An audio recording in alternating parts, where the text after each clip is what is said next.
जब माता पार्वती और गंगा जी में हो गया विवाद। आइए जानते हैं इस वीडियो में। पौराणिक कथा के अनुसार देवादिदेव महादेव को जगतपति भी कहा जाता है, क्योंकि उनका विवाह इस संसार की शक्ति माँ पार्वती से हुआ था। मान्यता है कि शिव और शक्ति के संयोजन से ही यह प्रकृति चलती है। वे दोनों एक दूसरे के अर्धांग हैं और एक दूसरे के बिना अपूर्ण भी हैं। जहाँ एक तरफ शिव अनादि के सृजन करता है, वहीं शक्ति प्रकृति का मूल स्वरूप माता पार्वती हिमावनराज की पुत्री हैं, जिसके अनुसार उन्हें शैलपुत्री भी कहा जाता है। वहीं सनातन धर्म के अनुयायी ये भी मानते हैं कि देवी गंगा का अवतरण भी हिमालय से हुआ, जिसके अनुसार वे पार्वती जी की बहन लगती हैं।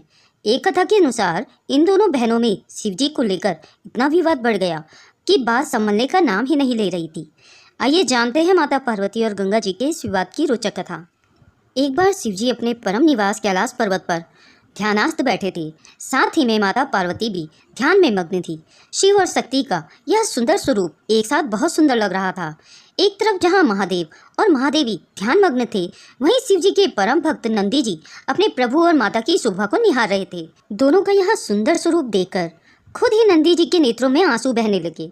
अपने भक्त की आंखों से बहते हुए अश्रुओं का भान जैसे ही महादेव को हुआ, उन्होंने अपने नेत्र खोले। महादेव के समक्ष साक्षात थी गंगा।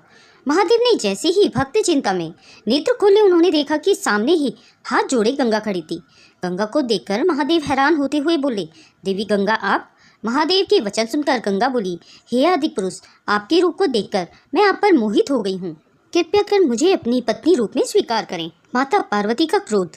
जैसे ही ये स्वर माता पार्वती के कानों में पड़े, वो हैरान हो गई। गंगा की ये बात सुनकर उनके नेत्र लाल हो गए और क्रोधवश वे बोली, देवी गंगा, सीमा ना लांघिए, मत भूलिए कि महादेव हमारे पति हैं। यह सुनकर ठिठोली करते हुए गंगा बोली, अरे बहन, क्या फर्क पड़ता है? वैसे भी भले ही तुम महादेव की पत्नी हो, फिर भी देवादिदेव महादेव शीश पर तो मुझे ही धारण करते हैं। जहाँ कहीं महादेव के साथ तुम नहीं जा सकती, मैं तो वहाँ भी पहुँच ही जाती हूँ। गंगा की ये बात सुनते ही माता पार्वती के क्रोध का ठिकाना न रहा। उनका क्रोध से मुख भयंकर हो गया। पार्वती का गंगा को श्राप। वह गंगा को श्राप देते हुए बोली, गंगे, तुमने मेरी बहन होने की सीमा लांघी है।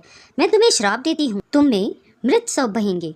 जग जन के पाप धोते धोते तुम मैली हो जाओगी और तुम्हारा ये अहम तोड़ते हुए तुम्हारा रंग भी काला पड़ जाएगा। गंगा की याचना। गंगा यह सुनते ही महादेव और महादेवी के चरणों में गिर गई। वो अपनी भूल समझ गई तथा महादेव और पार्वती से क्षमा याचना करने लगी। तब महादेव ने कहा, हे गंगे, यह शाप तो फलित होकर ही रहेगा, पर तुम्हारे पश्चाताप से प्रसन्न होकर हम तुम्हारे श्राप से मुक्ति देते हैं। हे गंगे, तुम जनमानस के पापों से दूषित होगी, पर संत जन के स्नान से तुम्हारा शुद्धि तुम्हें वापस प्राप्त होगी।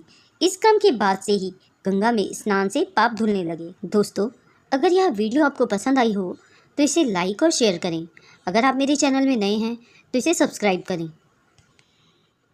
वीडियो को देखने के लिए आपका बहुत बहुत